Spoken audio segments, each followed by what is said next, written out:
আসসালামু আলাইকুম ভিউয়ার্স, চারিদিকে সবুজের সমারোহ দেখতে পাচ্ছেন। তো অসম্ভব সুন্দর একটা জায়গা, মনোমুগ্ধকর পরিবেশ। এই তো দেখতে পাচ্ছেন তাল গাছের সারিগুলো, চারপাশে এরকম খোলামেলা, একদম যেটাকে বলে চকের মাঝখানে আছে এখন।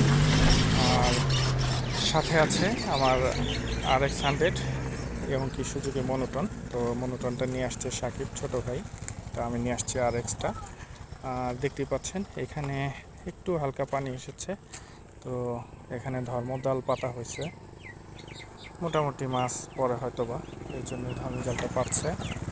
আর এই যে পাশে দেখতে পাচ্ছেন একটা ছেলে, তো টেটা দিয়ে মাছ ধরতেছে। তো ছোটোবেলায় আমিও অনেক টেটা দিয়ে মাছ ধরছি, আর এদিক দিয়েই ধরছি। তো ওকে দেখে স্মৃতিগুলো মনে পড়ে গেল। কি করতেছো তুমি? পাও মাছ পাও? পাইস লাগে না কি টাকি নাকি?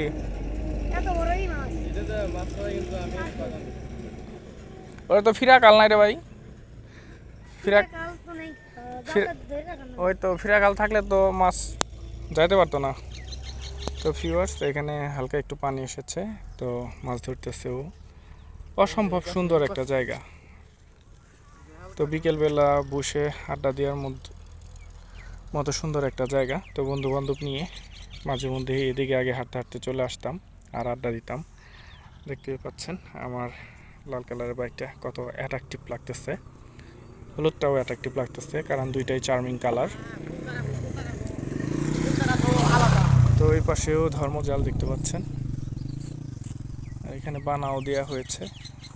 অবশ্যই এই পাশে এই যে সামনে যে ফাঁকা জায়গাটা দেখতে পাচ্ছেন, তো এটা হচ্ছে ডাঙ্গা।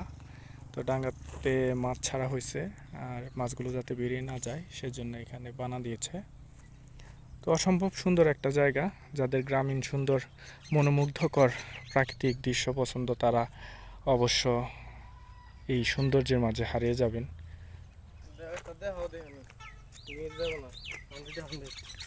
তো কেমন লাগলো সুন্দর পরিবেশটা অবশ্যই কমেন্টস করে জানাবেন। তাহলে ধন্যবাদ, ভালো থাকবেন, আল্লাহ হাফেজ।